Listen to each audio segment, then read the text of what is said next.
Hoy está ocurriendo en nuestros días lo mismo que pasó cuando San Juan en el capítulo 6 del Evangelio nos recoge ese acontecimiento. San Juan capítulo 6, en el versículo 60, nos dice San Juan 6:60.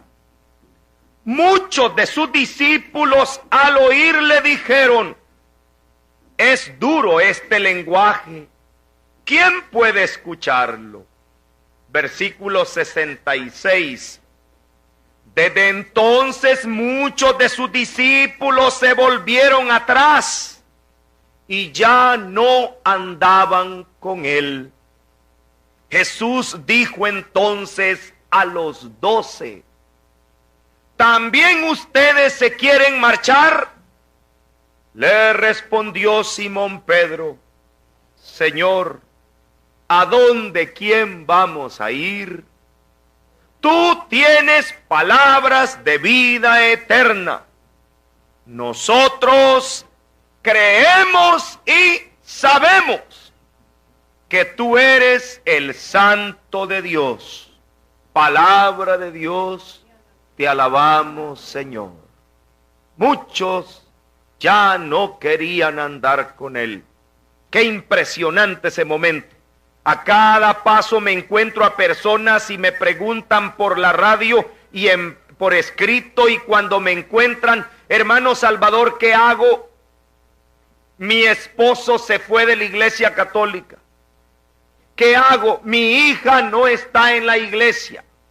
O mi hija se va a casar con un muchacho que es de otra iglesia.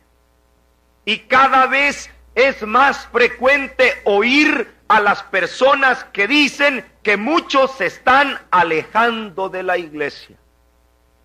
Levante la mano, ¿cuántos de ustedes conocen a personas que eran católicas y se han alejado de la iglesia? Que se han ido a otras iglesias. A ver, levante la mano quienes conocen. Mire alrededor suyo. Muchos. Hoy está pasando eso también. Que cuántos se están alejando. No digo de Dios, no digo del Señor, pero se están alejando de la iglesia. ¿Y qué hizo Jesús frente a todos esos que abandonaban la iglesia o que abandonaban el seguimiento suyo? Dice que Jesús le habló a quienes. Vamos a ver. Cuando muchos se alejaron, Jesús le dijo a los 12, a los que se quedaban: quiero que piensen un minuto en lo que estoy diciendo. Mientras muchos se alejaban, Jesús no se puso a detener a los que se alejaban. Jesús no se puso a decirles: no se vayan, no me dejen. ¿Por qué se van? Jesús no le habló a los que se iban. Jesús le habló a los que se quedaban. ¿Y qué les dijo? Él no les dijo: gracias porque ustedes no se van. Ay, gracias que no me dejan solito. No les dijo eso. ¿Qué les dijo Jesús? A ver si recuerdan qué les dijo. ¿No recuerdan lo que leímos? Jesús dijo a los 12: ¿también ustedes se quieren ir? Vean a Jesús qué fuerte, ¿eh? Le dice a los que se quedan: ¿y ustedes por qué no se van? Aprovechen que los demás están yendo, váyanse también ustedes. Qué fuerte Jesús, yo lo admiro. En lugar de tratar de retenerlos, los cuestiona. ¿Ustedes conocen a personas que se han ido de la iglesia, sí o no? ¿Sí o no? ¿Y ustedes por qué no se van? ¿De qué grupo somos nosotros? ¿De los que nos vamos o de los que nos quedamos? Y Jesús les pregunta: ¿y por qué no se han ido? Si ya la comadre se fue, ya el amigo se fue.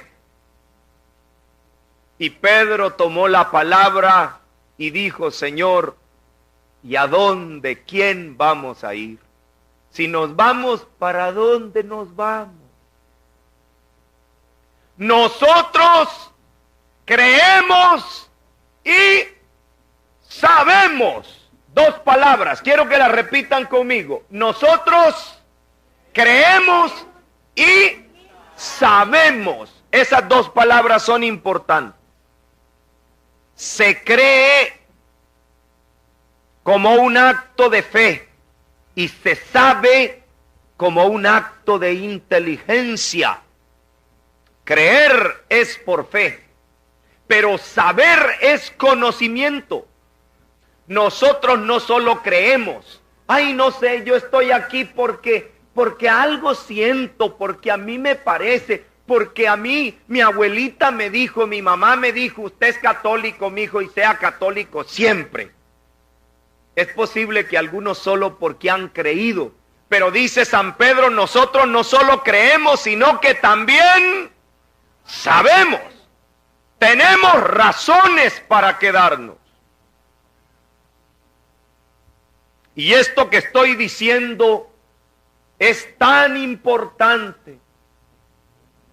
Fíjense que yo soy católico y mi abuelita no es católica. Mi abuelita es una cristiana no católica de una iglesia que se llama Apóstoles y Profetas. O sea que yo no soy cristiano católico porque mi abuelita era católica. Yo soy cristiano católico porque sé, porque creo y conozco. Y eso es lo que quiero compartirles un momento. Ya no solo es cuestión de herencia, porque hay muchos que si usted les pregunta, ¿y usted es católico? Sí, ¿por qué? Porque todos en la casa somos católicos. Pero ¿qué razones tiene? ¿Cómo descubrir esa riqueza maravillosa de ser iglesia? Y qué bueno que nosotros no solo lo hagamos por fe, porque así es, porque de plano así nos enseñaron, sino porque creemos y sabemos. Y por supuesto yo no voy a hablar de todo lo que significa ser católico, de la riqueza enorme que tenemos. Solo voy a señalar unos pequeños aspectos, porque este es el camino que debemos tomar. Ante los hermanos que no son católicos, nosotros no debemos ni pelear, ni despreciarlos, ni insultarlos, simplemente debemos exponer nuestras riquezas. Y voy a usar el ejemplo nada menos que de San Pablo. San Pablo perseguía a los cristianos porque no conocía a Cristo. San Pablo persigue, y cuando Jesús se le aparece en el camino, me gusta mucho cómo Saulo de Tarso lo recuerda en Hechos de los Apóstoles, capítulo 22, versículos del 6 en adelante. Hechos 22, 6. Pero yendo de camino, estando ya cerca de Damasco hacia el mediodía, me envolvió de repente una gran luz venida del cielo. Caí al suelo y oí una voz que decía: Saúl, Saúl, ¿por qué me persigues? Y yo respondí: ¿y quién eres, Señor? Y él me dijo: yo soy Jesús, a quien tú persigues. Los que estaban conmigo vieron la luz, pero no oyeron la voz del que me hablaba. Y yo le dije: ¿qué tengo que hacer, Señor? Y él me respondió: levántate, vete a Damasco, allí se te dirá todo lo que está establecido que hagas. Como yo no veía a causa del resplandor de aquella luz, conducido de la mano por mis compañeros, llegué a Damasco. Palabra de Dios. la pregunta que Jesús le hace a Saulo de Tarso: ¿por qué me persigues? ¿Por qué luchas contra mí? Y Saulo, ¿qué le dice? ¿Y quién eres, Señor? Notan una cosa, hermanos y hermanas, Saulo está en contra de un Jesús que ni siquiera conocía. ¿Pero por qué me persigues? Y él le dice: ¿pero quién eres? ¿Cuánta gente abandona la iglesia y ni siquiera la conoció? Nunca supo lo que era ser católico. Y saben que tenemos un serio problema. Yo trabajo en muchos países y sobre todo en países de origen protestante. Cuando yo platico, por ejemplo, con protestantes de Alemania, o platico con protestantes de Inglaterra o protestantes de los Estados Unidos, los protestantes de esos países nos admiran. Viera con qué gusto me escuchan. ¿Cuántos protestantes norteamericanos asisten cuando yo predico en los Estados Unidos? El domingo pasado estuve en Nueva Jersey en una universidad dando unas conferencias y estaban la mayoría protestantes o la mayoría estadounidenses oyendo, muchos de ellos no católicos oyendo. ¿Y por qué ellos nos escuchan?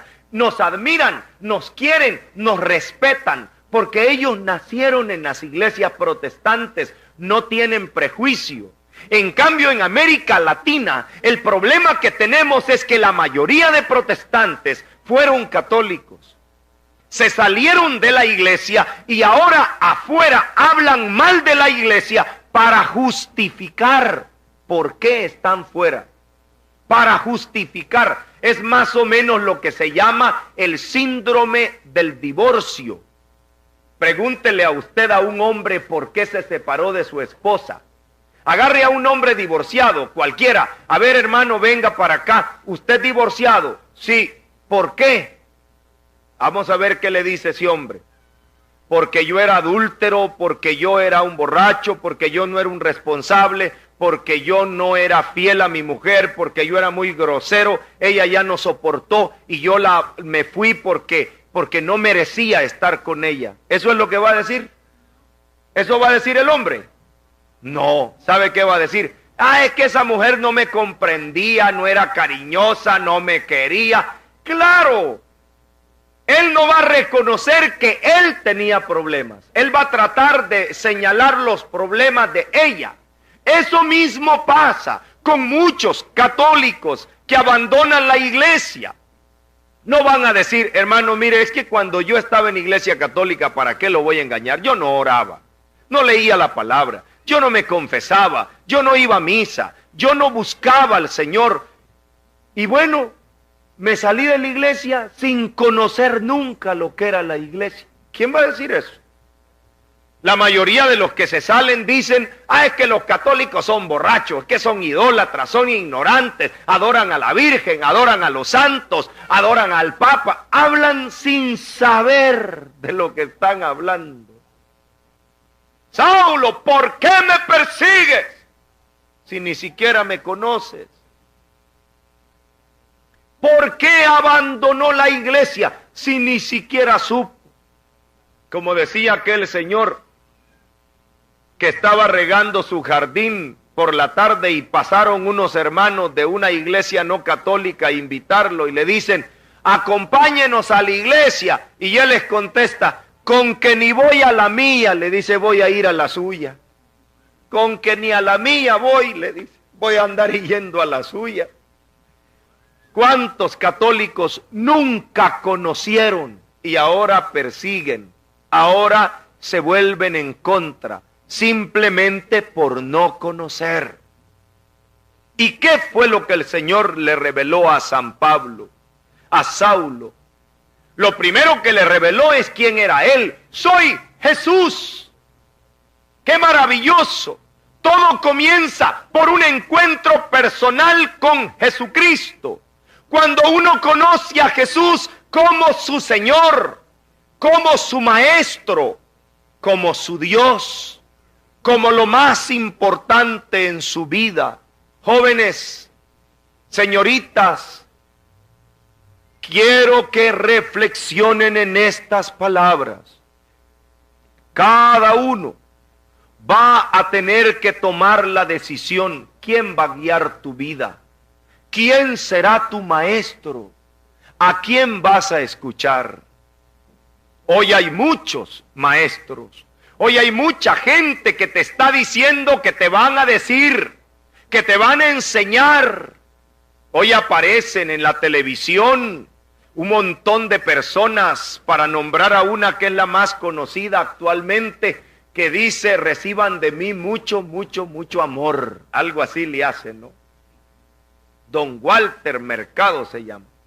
Y toda la gente está pendiente de lo que digan los adivinos, de lo que digan aquellos otros que hablan y que te están guiando. ¿Quién es tu maestro? ¿Quién es tu guía?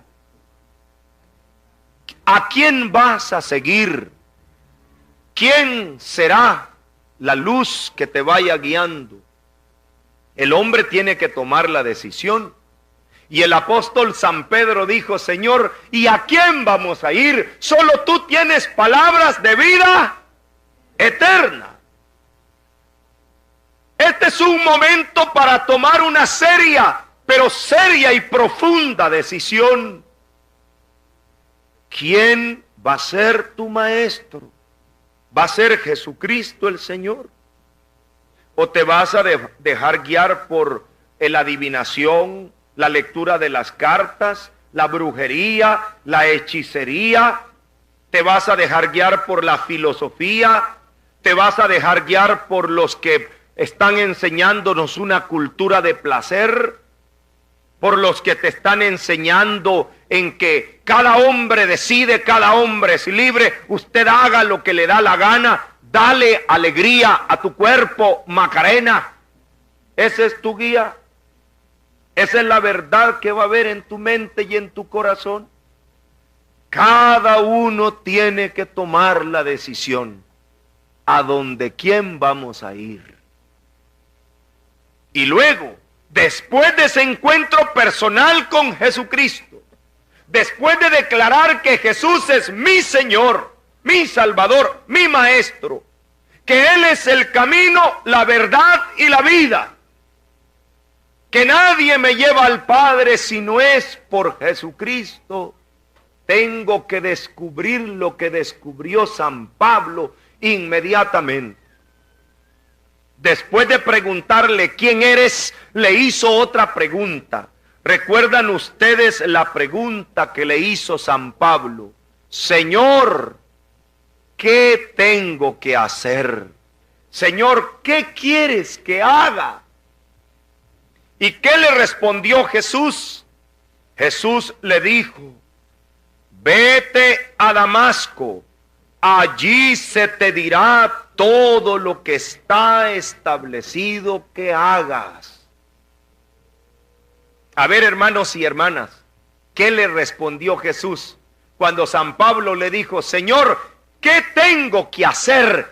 ¿Qué quieres que haga? Él le dijo: vete a Damasco, allí te dirán todo lo que está establecido.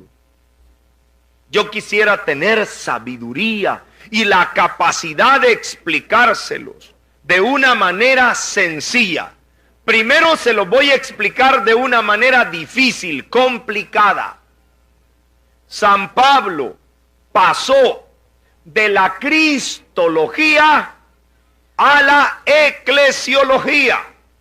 ¿Verdad que difícil es eso? Pero es bueno que ustedes conozcan esas dos palabritas.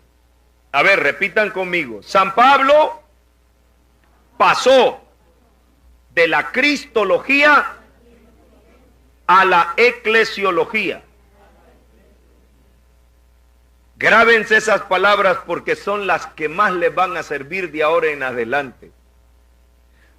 La mayor parte de personas no pasa de la cristología a la eclesiología. Es decir, La mayor parte de gente se queda solo con un encuentro con Jesucristo. Ay, yo a Jesucristo lo amo. En Guatemala, el país donde yo vivo, hubo una corriente de gente, un grupo de personas que pintaba en las casas o en los muros de la ciudad unos rótulos grandes que decían así: Cristo sí, curas no. Ponían así: Cristo sí, curas no. Entonces vinieron otro grupo de personas y solo le pusieron una N a ese rótulo y ahora dice: Cristo sin curas no. Entonces ahora ya se lee: Cristo sin curas no. Mucha gente dice: yo a Dios lo quiero, yo a Cristo lo amo, pero de la iglesia no me hablen. Yo estoy bien con Cristo, pero yo no voy a ir a la iglesia. No pasan de Cristo a la iglesia, de la cristología a la eclesiología. Tal vez es muy fuerte lo que estoy diciendo, muy elevado, pero se lo voy a explicar de otra forma sencilla. Levanten la mano cuántos de ustedes recuerdan a Juan Bautista. ¿Han oído alguna vez hablar de Juan Bautista? ¿Sí? Levanten la mano, quiero ver, porque si no han oído les recuerdo toda la historia y es muy larga. Vamos a resumirla. A Juan Bautista el rey Herodes le mandó a cortarla.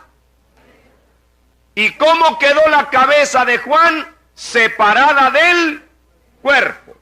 En una bandeja trajeron la cabeza de Juan y se la entregaron a Herodías, la mujer de Herodes. Aquí está la cabeza de Juan. Y dice que los discípulos de Juan fueron a enterrar el cuerpo.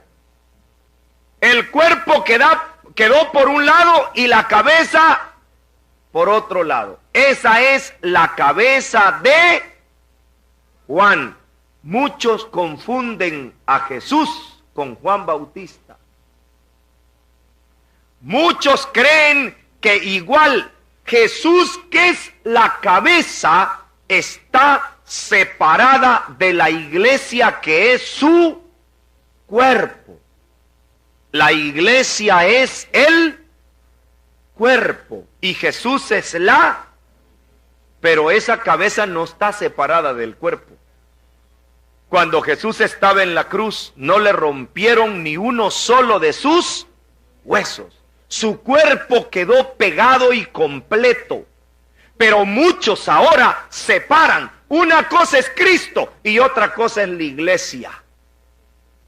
La iglesia es el cuerpo de Cristo. Eso fue lo que San Pablo descubrió cuando le dijo: Señor, ¿y qué quieres que haga?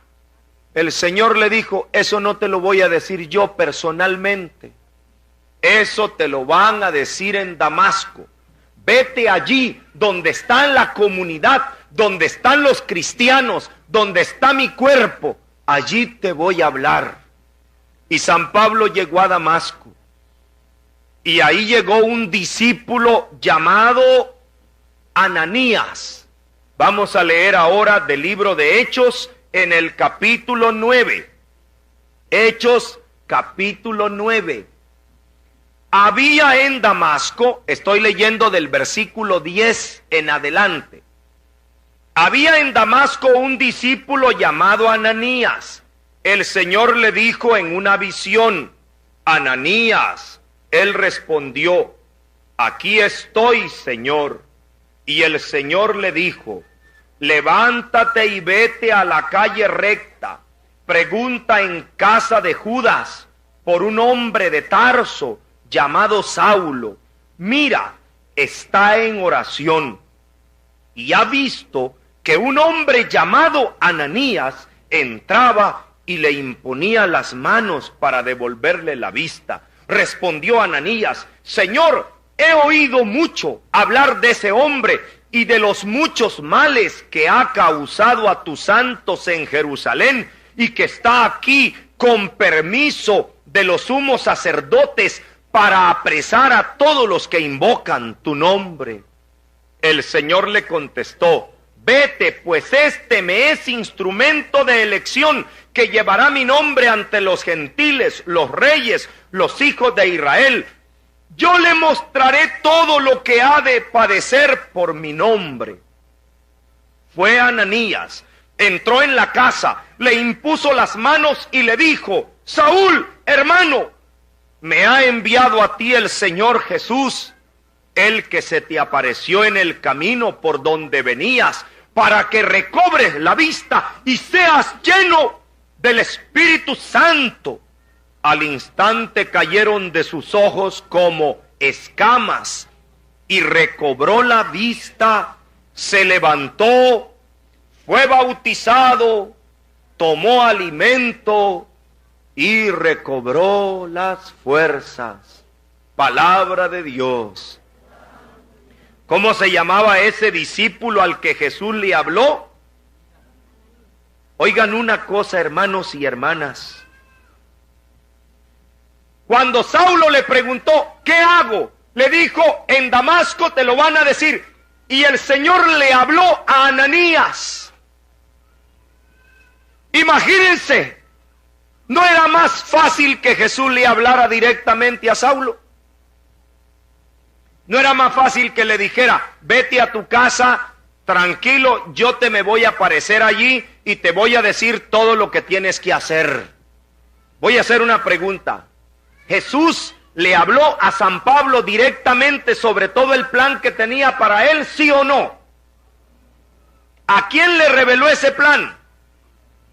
¿Quién bautizó a Pablo? ¿Quién le abrió los ojos? ¿Quién le habló del plan que Dios tenía para él? ¿Quién le impuso las manos? Ananías. Hermanas y hermanos, ahora hay mucha gente que dice: yo me confieso con Dios. Yo no necesito confesarme con los hombres. A mí Dios me habla. Yo no necesito ir a la iglesia a que me hablen. A mí el Señor en mi casa me habla. Para rezarle a Dios en cualquier esquina de mi casa rezo. Hermanos, si San Pablo se hubiera ido a su casa y no se hubiera ido donde estaba Ananías, ¿hubiera conocido todo el plan de Dios que tenía para él, sí o no? Hermanos, eso lo aprendió San Pablo. Dios tiene un plan grande para nosotros, pero ese plan lo vamos a encontrar en la iglesia. Yo vengo de Guatemala y ustedes quizás conocen a un cantante guatemalteco que se hizo famoso, Ricardo Arjona. Y Ricardo Arjona hizo una canción que fue muy popular, Jesús, verbo y no sustantivo. Y en esa canción Ricardo Arjona dice: bautízame tú, Jesús, entre amigos. Y cuando yo analicé su canción, digo: ¿cómo se ve que Ricardo Arjona no ha leído la Biblia? Jesús no bautizó, Jesús envió a los discípulos a bautizar. ¿A San Pablo Jesús lo bautizó? No. ¿Quién lo bautizó? Hermano, el Señor va a darte, pero a través de la iglesia. Y tener a la iglesia es tener los tesoros que el Señor nos quiere dar. No te quedes solo en tu casa diciendo: ay, yo para buscar a Dios no necesito andar en esos grupos, yo no necesito ir a la iglesia, yo aquí en mi casa leyendo mi Biblia, aquí el Señor me va a revelar, a mí el Señor me enseña. Fíjate que a San Pablo no. A San Pablo le dijo: te lo van a enseñar en Damasco. Y el apóstol San Pablo descubrió que la iglesia es el fundamento de la verdad. Primera carta a Timoteo, capítulo 3, versículo 14 y 15. Primera Timoteo 3, 14. Anoten bien esa cita. Primera carta a Timoteo, capítulo 3, versículo 14 y 15. Dice San Pablo así: te escribo estas cosas con la esperanza de ir pronto donde ti, pero si tardo, para que sepas cómo hay que portarse en la casa de Dios, que es la iglesia de Dios vivo, columna y fundamento de la verdad. Palabra de Dios. Escribe, ¿cómo define a San Pablo a la iglesia? La iglesia del Dios vivo es la columna y el fundamento de la verdad. Vamos a repetir todos y todas. La iglesia del Dios vivo es la columna y el fundamento de la... Hermanitos, hermanitas, mucha gente dice, la Biblia es el fundamento de la verdad. Un momentito, lea la Biblia. El fundamento de la verdad es la, a ver, hermanos y hermanas, más fuerte, la iglesia. ¿Por qué? Porque uno puede leer la Biblia y entender de otro modo. Yo no quiero hablar mal de los hermanos no católicos, pero hay más de 30,000 grupos diferentes y cada uno entiende la Biblia de otra manera. Y cada uno agarra un camino diferente.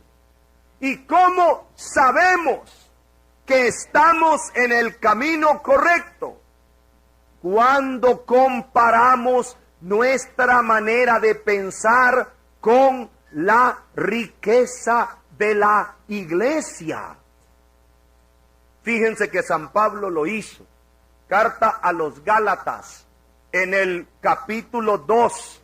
Carta a los Gálatas, capítulo 2, versículo 1 al 2 y del 9 al 10. Gálatas capítulo 2, versículo 1, dice así: luego, al cabo de 14 años, subí nuevamente a Jerusalén con Bernabé, llevando conmigo también a Tito.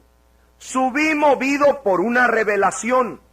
Les expuse el evangelio que proclamo entre los gentiles, tomando aparte a los notables para ver si corría o había corrido en vano. Versículo 9.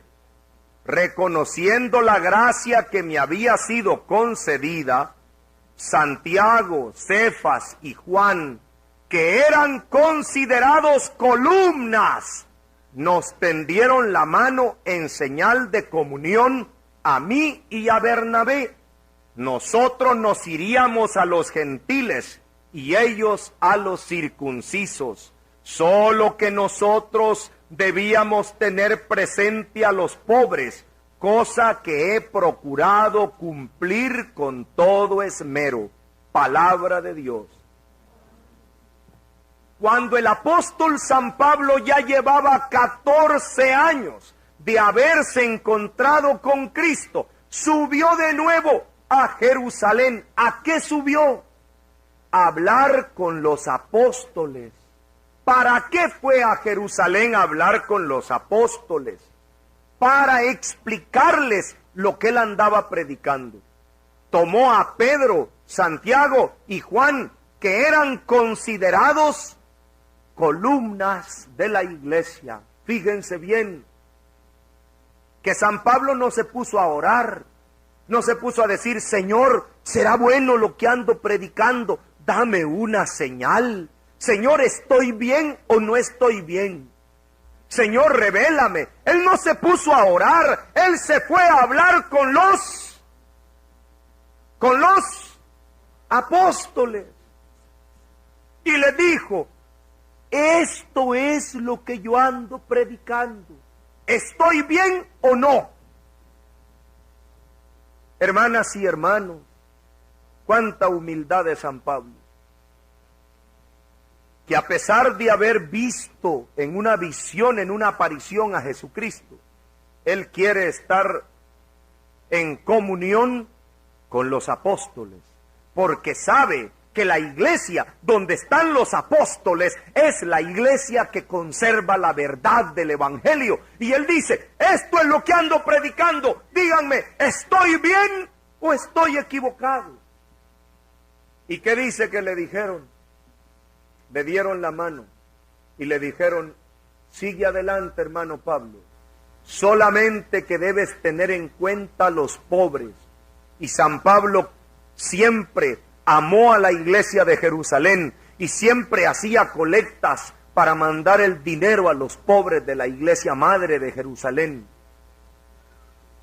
Este pedacito que estoy leyendo, a lo mejor ustedes no les llega tan profundo como me llega a mí. Cuando mucha gente me ha dicho, hermano Salvador, usted predica bien, haga su iglesia. Nosotros lo seguimos.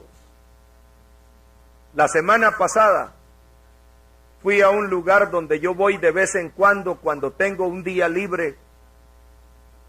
Me voy a un centro que es adventista, porque son naturistas, tienen sauna de leña, y yo me meto al sauna, me tomo un té, me quedo acostado un rato para descansar. Y esta vez que fui me encontré a 4 pastores de una de las iglesias más grandes de Guatemala, pastores de la iglesia Elim. Ellos me reconocieron y me dijeron, hermano Salvador, qué gusto verlo. Y me hicieron otra vez la misma pregunta, la semana pasada, ¿cuándo se va a salir de la iglesia católica usted, hermano? Lo estamos esperando. ¿Pero cuándo?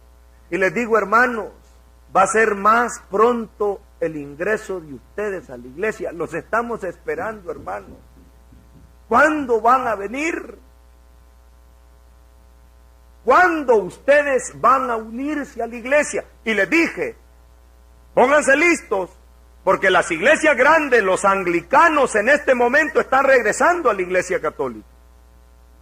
Desde que unos obispos anglicanos ordenaron mujeres sacerdotes, muchos teólogos anglicanos fueron a Roma a pedirle al Papa ser aceptados de nuevo en la iglesia católica. Desde que iglesias no católicas están consagrando o bendiciendo matrimonio de homosexuales, 2 hombres o 2 mujeres, hay ministros cristianos no católicos que están casando a hombre con hombre. Los miembros de esas iglesias dicen, no, nosotros queremos seguir con la iglesia católica porque como que allí están más seguros de la verdad. Ahora surge cada grupo y cada iglesia haciendo cada disparate. ¿Cómo sabemos a dónde está la verdad? En la iglesia que conserva el depósito de la fe que se le dio a los apóstoles. Y eso es lo que San Pablo descubrió. Hermanos y hermanas, nunca abandonen la iglesia católica solo por una riqueza que tenemos. Digan esta palabra que voy a decir. La sucesión apostólica. A ver. Ustedes saben que Jesús llamó a 12. No les voy a preguntar los nombres porque los voy a poner en aprieto. ¿Cuántos de nosotros, los muchachitos, los jóvenes, las señoritas, nos pueden decir el nombre de los artistas? ¿Cuántos nos pueden decir los nombres de los equipos de fútbol o de básquetbol o de béisbol? Si yo le pregunto ahora a los muchachos que me digan 10 nombres de jugadores, se lo saben así, y esos cambian cada 4 años. En cambio, los nombres de los 12 apóstoles que lleva 2000 años, no lo sabemos. No hemos valorado ese gran tesoro. Pero díganme solo un nombre. A ver, uno, el más importante de todos los apóstoles, el que fue como cabeza del grupo. ¿Quién era? Por lo menos se acordaron de Pedro, hombre. Vaya. Dice el libro de Hechos de los Apóstoles, en el capítulo 1, Hechos capítulo 1, que cuando murió Judas, que Judas era uno de los 12, Pedro se puso en pie, versículo 21, y les dijo: conviene pues que de entre los hombres que anduvieron con nosotros todo el tiempo que el Señor Jesús convivió con nosotros, a partir del bautismo de Juan hasta el día en que nos fue llevado al cielo, uno de ellos sea constituido testigo con nosotros de la resurrección. Presentaron a dos, a José llamado Barsabás, por sobrenombre Justo, y a Matías. Entonces oraron así: tú, Señor, que conoces los corazones de todos, muéstranos a cuál de estos dos has elegido para que ocupe el ministerio de apóstol, el puesto del que Judas desertó para ir donde le correspondía. Echaron suerte, y la suerte cayó sobre Matías, que fue agregado al número de los 12 apóstoles. Palabra de Dios. Ahora aprendieron algo. ¿Quién fue el apóstol que quedó en lugar de Judas? ¿Cómo se llamó? ¿Se dan cuenta de una cosa? Que cuando murió Judas no dijeron: Jesús puso 12, pero ya vamos solo 11. ¿Quién es el próximo? Ya vamos a quedar 10. Ya solo quedan 9. ¿Quién fue el último de los 12 que quedó vivo? A ver si saben quién fue el último que murió de los 12. Juan. El apóstol Juan fue el último que murió. Y cuando murió Juan, ¿se acabaron los apóstoles entonces? No, ellos iban poniendo a otros. La iglesia católica es iglesia apostólica. A ver, lo voy a explicar de otro modo. ¿Cómo se llama el papa que tenemos hoy? ¿Juan Pablo? Quiere decir que antes hubo un Juan Pablo, y antes de Juan Pablo primero era Paulo VI. Quiere decir que ya habían 6 Pablos. Antes de Pablo VI era Juan 23. Ya llevábamos 23 Juanes. Y antes de Juan 23 era Pío XII. Eso quiere decir que ya llevábamos 12 Píos.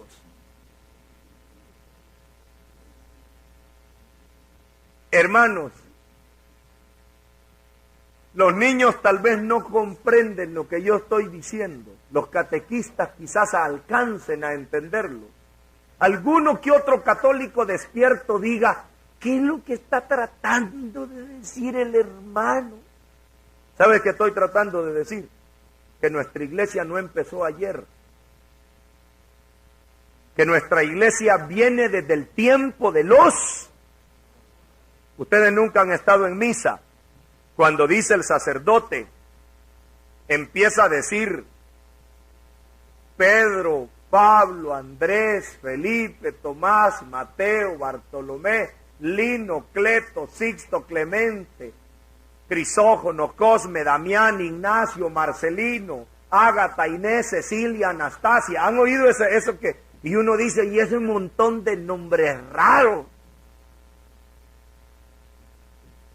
Son la primera generación de cristianos, apóstoles, padres apostólicos, mártires, confesores de la fe. Son aquellos que dieron la vida para heredarnos a nosotros esta iglesia que tenemos. Nosotros no estamos siguiendo a una señora o a un señor que tuvo un sueño y que un ángel le dijo, forma una iglesia.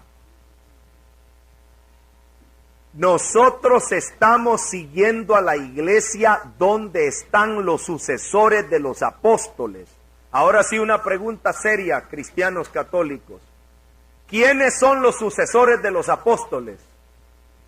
A ver, no oigo. ¿Quiénes son los sucesores de los apóstoles? Allá dijo mi abuelita, ve, los obispos. ¿Quiénes son los sucesores de los apóstoles? Y el sucesor de Pedro, el Papa. Nosotros tenemos al Papa y a los obispos. Dice San Pablo, no me importa lo que fueran como personas. Es bien interesante que San Pablo y San Pedro tenían algunas diferencias. Sin embargo, San Pablo siempre estuvo dispuesto a escuchar a Pedro con autoridad. Y Pedro siempre estuvo atento a marcar el paso de la doctrina. Fíjense ustedes cómo se nota a Pedro ejerciendo su misión de pastor para explicarle a los cristianos que debían tener mucho cuidado porque algunos interpretaban mal las palabras de San Pablo. Segunda carta de Pedro en el capítulo 3. Segunda carta de Pedro, capítulo 3, versículo 15 en adelante. Segunda de Pedro 3:15. La paciencia de nuestro Señor, juzgadla como salvación, como os lo escribió también Pablo, nuestro querido hermano, según la sabiduría que le fue otorgada. Lo escribe también en todas las cartas, cuando habla en ella de esto, aunque hay en las cartas de Pablo cosas difíciles de entender, que los ignorantes y débiles interpretan torcidamente, como las demás escrituras, para su propia perdición. Palabra de Dios. ¿Qué dice San Pedro?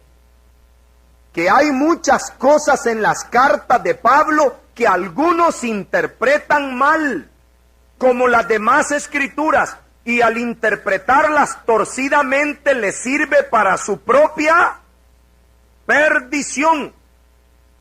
San Pedro está diciendo que algunos se desvían y se pierden. ¿Y cómo sabe Pedro que se desvían? ¿Por qué no dice que él es el que está desviado? ¿Por qué piensa que son los demás? Porque San Pedro tiene el carisma de la seguridad. Jesucristo le dijo: he orado por ti para que tu fe no desfallezca, y cuando hayas vuelto, confirma a tus hermanos. ¿Quién era el encargado de mantener el timón del barco en el lugar correcto? ¿Quién era el encargado de mantener la verdad? Era el apóstol San Pedro. Hermanos, ahora más que nunca ser católico nos debe dar esa seguridad. En nuestra iglesia está el sucesor de San Pedro. Yo no me voy a ir a otra iglesia solo porque tienen un buen predicador. Allí no hay ningún sucesor de los apóstoles.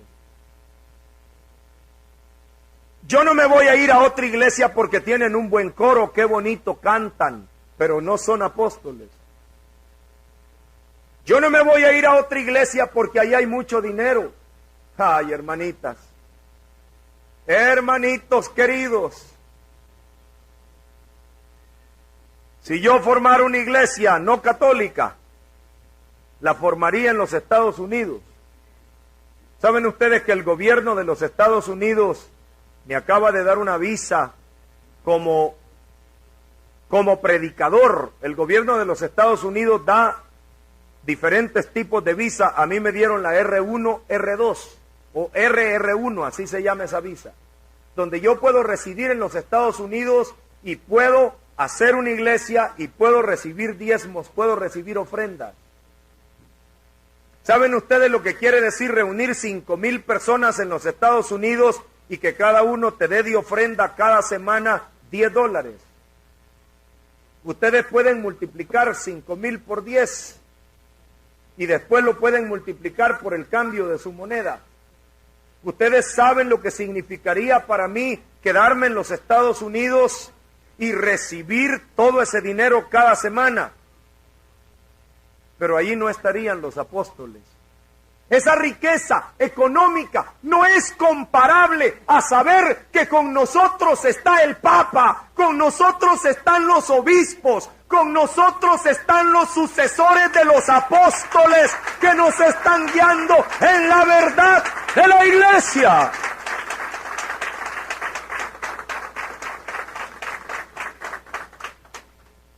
Y el apóstol San Pablo descubrió eso.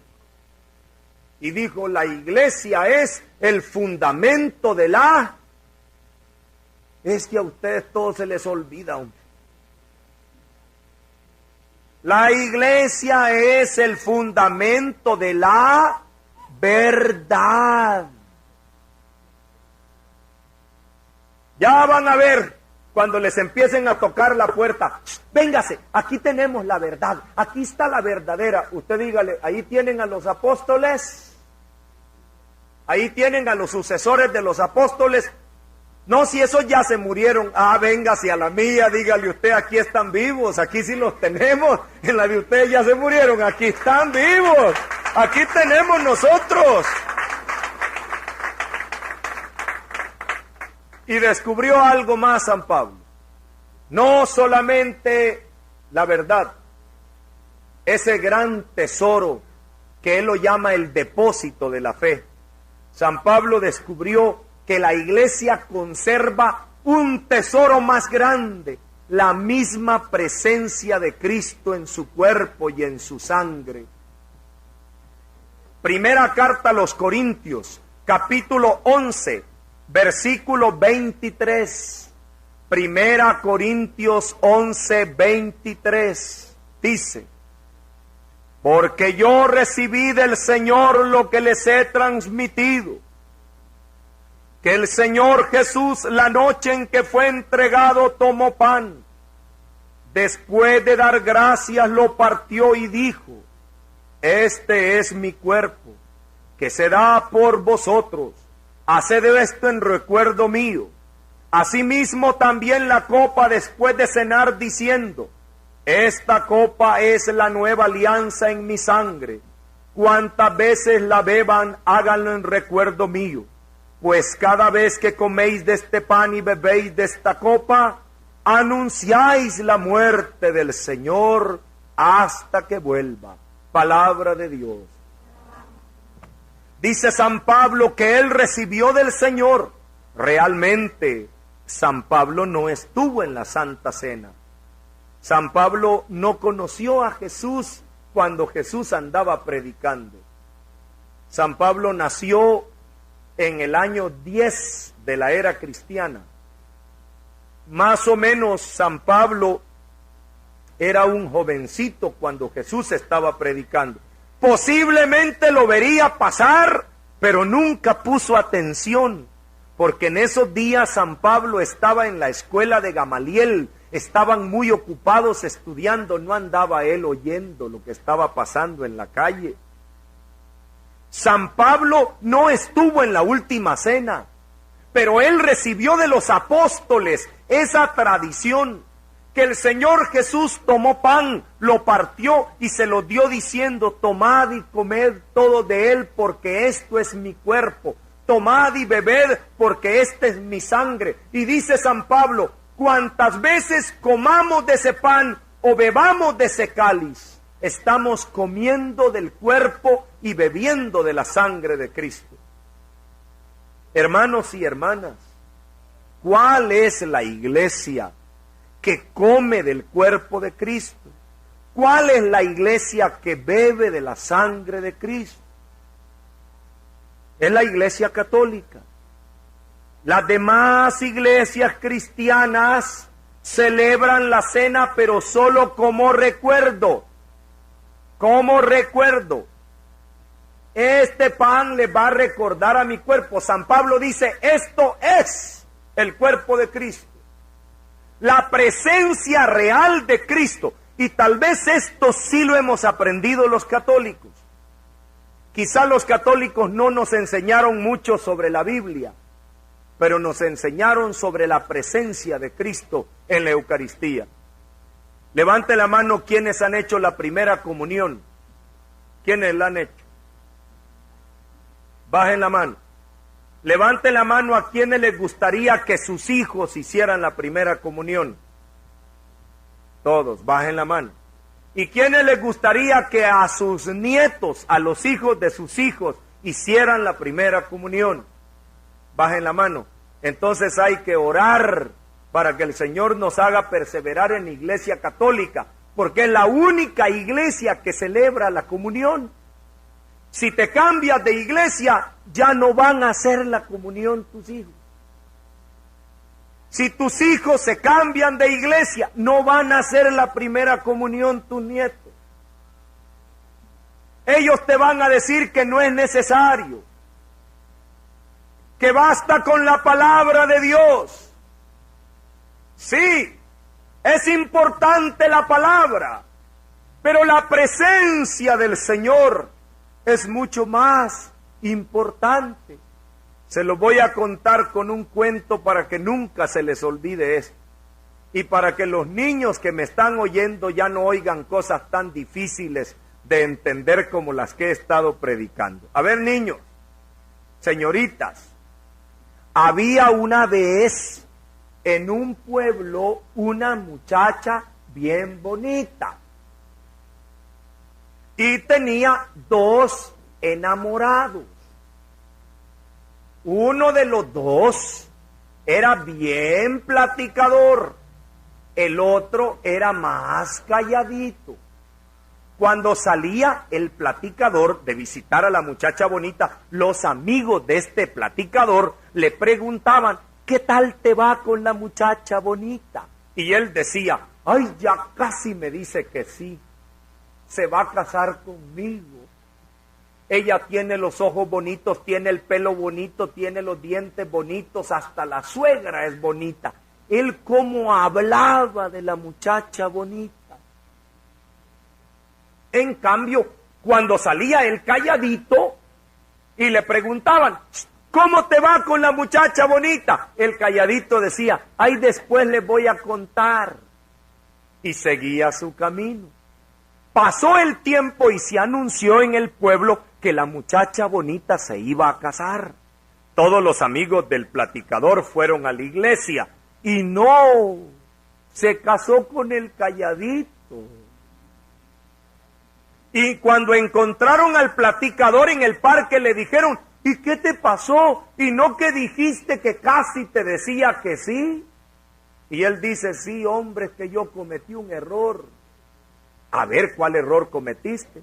¿Que no se acuerdan, pues, que me ponía aquí en el parque a hablarle de ella? Sí, nos decías que tenía los ojos bonitos y la boca bonita. Rueda, te hacíamos oyendo, pues ahí está, dice.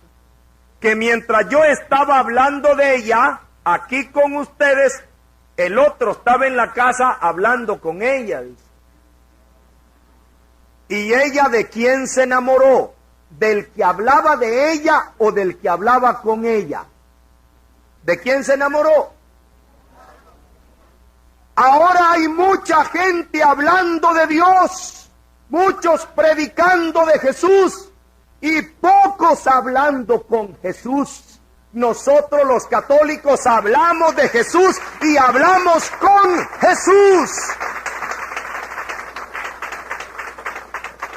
Y no nos conformamos con estar hablando. Nosotros recibimos su cuerpo y recibimos su sangre. Amamos la palabra. Y yo no sé si ustedes se han fijado, cuando el sacerdote lee el evangelio en la misa, siempre le da un beso al libro. ¿Se han fijado en eso? Claro, pero ¿qué dicen las señoritas que me están oyendo? O los jovencitos. Cuando reciben un papelito de alguien que aman y lo guardan y cuando nadie los está viendo hasta le dan un besito al papelito. ¿No le gustaría más darle el besito a la persona o al papelito? ¿A quién quisiera besar? ¿A la persona o al papelito? Nosotros besamos el papelito, amamos la Biblia, amamos la palabra, pero también podemos besar a Jesucristo cada vez que comulgamos. Recibimos al mismo Jesús, que es la palabra viva.